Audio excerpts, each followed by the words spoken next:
The report, first released in May 2018 by the World Bank economist Steve Pennings and New York University economics professor William Eastley, indicates that Museveni is one of the best leaders with a significant positive impact on their country's economic growth.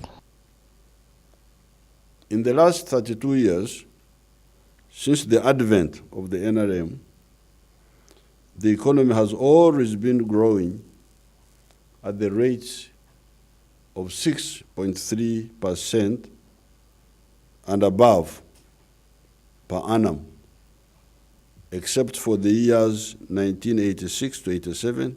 The two experts define the best leaders as any leaders for whom estimated leader effect is positive and significant at 95% level, and worst leaders are those with negative and insignificant leaders' effects.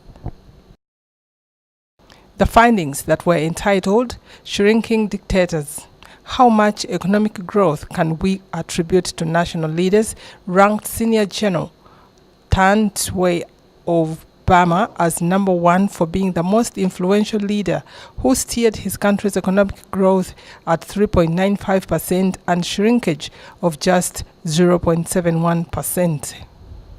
He was the head of the state of Burma between 1992 and 2011 as chairman of the State Peace and Development Council, SPDC.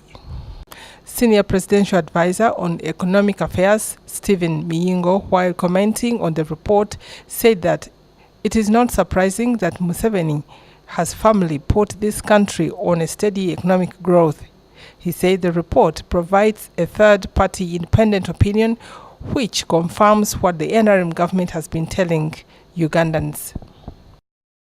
Easterly and Hennings ranked 24 world leaders, and President Museveni came in the 12th position, scoring higher than many powerful leaders globally, including the former Prime Minister of Singapore, Lee Kuan Yew, and Park Chung-hee, former President of South Korea between 1963 and 1979.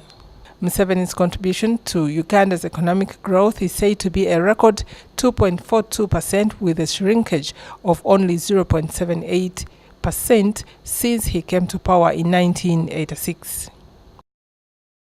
While making its assessment on Museveni's contribution, the report highlighted the infrastructure development at its peak, now with 5,350 kilometers total of paved roads compared to 987 kilometers of 1986. The general quality of lives and standard of living has improved tremendously, together with an increase in incomes despite the increase in the population growth. Other sectors highlighted include the employment sector, with the national employment rate reducing from 11% to 8%.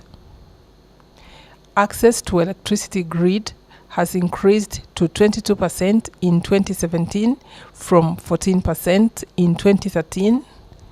And access to water has also risen from 68% to 78% during the same period.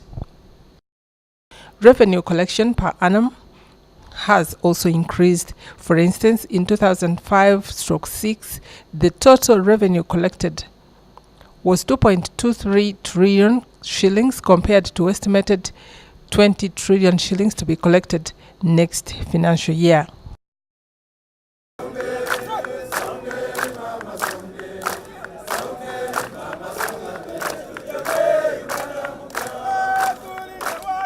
The report also highlighted the robust peace and security under Museveni and has been credited for the prevailing economic growth, relative democracy, effective foreign policy, education, and tourism.